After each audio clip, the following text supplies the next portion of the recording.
আসসালামু আলাইকুম। এই যে আপনার এই গাড়িটা অনেক দূরে গেছিল, এটা হলো এই চাবির গোড়াই থেকে লাইনটা ছিঁড়ে গেছে।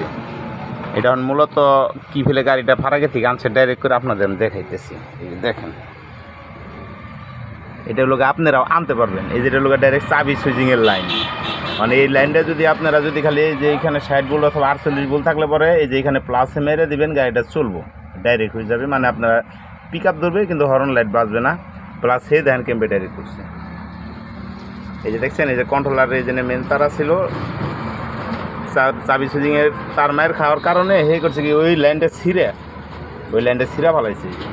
ছিঁড়া পর তাদের এই যে দেখেন ডাইরেক্ট নিয়ে এই যে একটা কালেকশন দিছে, লাইনটা ছিঁড়া কালেকশন দিয়ে পরে এই যে জেন্দে নিয়ে এই যে দেখেন এই যে লাগাইছে। কই দেখছেন 60 ভোল্টের মধ্যে নিয়ে গোড়ায় লাগিয়ে দিছে, এবং এটা যে এইখানে লাগিয়ে দিলেও চলবে। এটা চাবি সুইচিংয়ের তার এই লাগাইলেই গাড়িটা চলবে, কোনো সমস্যা হবে না, আইতে পারবেন যে কোনো দূরে থেকে।